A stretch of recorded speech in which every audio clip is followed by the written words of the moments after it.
And so for us, like, think about specific things we're praying for, specific things that happen. God, thank you for doing this. I see you working. Psalms of Orientation say, I see you, God.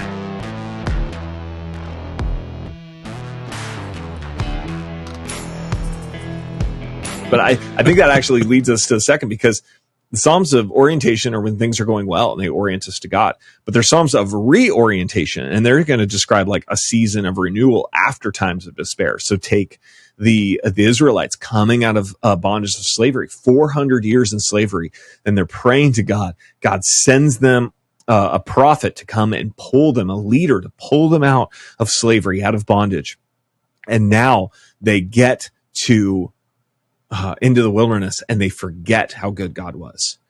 So we'll be tempted to forget God during this time, because we're so happy that the dark times are over. He did what we asked, and we forgot about him.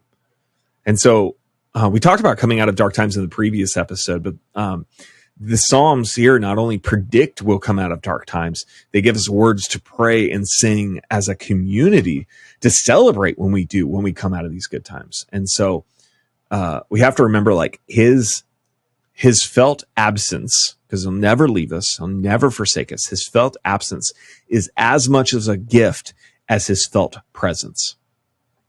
And so we need to not forget him in times when things are going, when prayers are answered. This is where it's so important to write down your prayers and keep a running list, because things do get answered. Prayers do get answered. Sometimes we forget we prayed for it. We forget God is working, and the reorientation brings us back to that.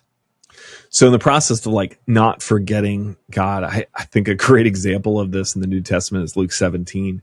And Jesus, he comes across a group of 10 men with leprosy, and he heals them. He says, now on his way to Jerusalem, Jesus traveled along the border between Samaria and Galilee. As he was going into a village, 10 men who had leprosy met him, and they stood at a distance, and they called out in a loud voice, Jesus, Master, have pity on us.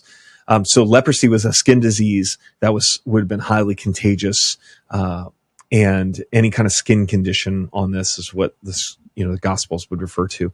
And this leprosy would force them out of community, where they could not worship, they could not give sacrifice, they could not be with work a job, be with their family, any of this stuff. And then when anybody would approach them, they'd have to stand at a distance and yell, unclean, unclean, because people would come near them.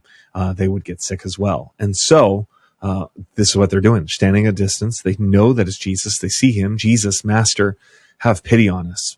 When Jesus saw them, he said, go show yourself to the priest. And as they went, they were cleansed. I love this. Like, there's this trust there. Go show yourself to the priest. Like, they're not clean. They step into that.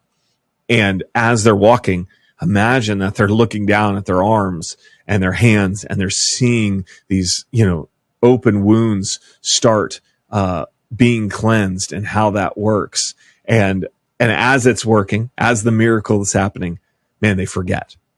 They forget who helped them. And so verse 15 says, one of them, when he saw he was healed, came back, praising God in a loud voice. He threw himself at Jesus' feet and thanked him. And he was a Samaritan. This is the dun, dun, dun part of the verse, right? Samaritans were half-bloods. They were enemies of the Jews. They hated each other's guts. And he came back. And so Jesus asked, were not all 10 cleansed? Where are the other 9?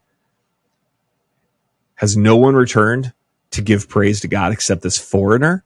Then he said to him, rise and go. Your faith has made you well. And so this is interesting here, because they're asking Jesus for a very specific thing. Have pity on us. And pity looked like healing. And in the process that they were healed, they forget to thank God. And so for us, like, think about specific things we're praying for, specific things that happen. God, thank you for doing this. I see you working. Psalms of Orientation say, I see you, God.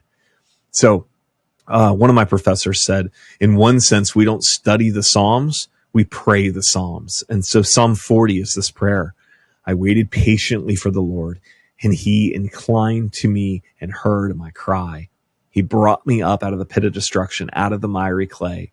And he set my feet upon a rock, making my footsteps firm. And he put a new song in my mouth, a song of praise to our God.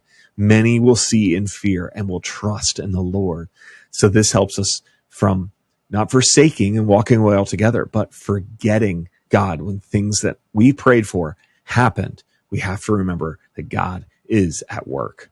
I find it kind of comical that every time there's, a story about somebody being like really good and faithful, or just, keeping, an eye out for, their brother or their neighbor. It's a Samaritan who would have been an enemy of the Jews, but they're not the enemy of the Jews. I think that's probably why Jesus uses that when he's talking, or, talking about the Samaritans, just like, because they should have been our enemy, but they're not. They're treating us as neighbors. They're treating us as equals. Or you don't have to put that in the recording, by the way. It's just a random thought going in my head.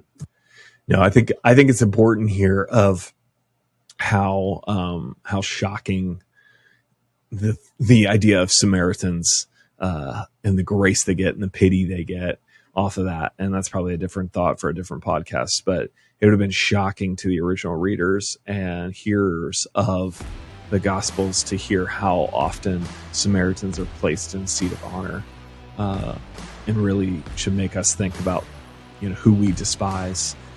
Perhaps Jesus would use them now, and that you take the opposite of the political party you're in, right? And Jesus uses them as the example to make the point of who your neighbor is. Ouch. Right.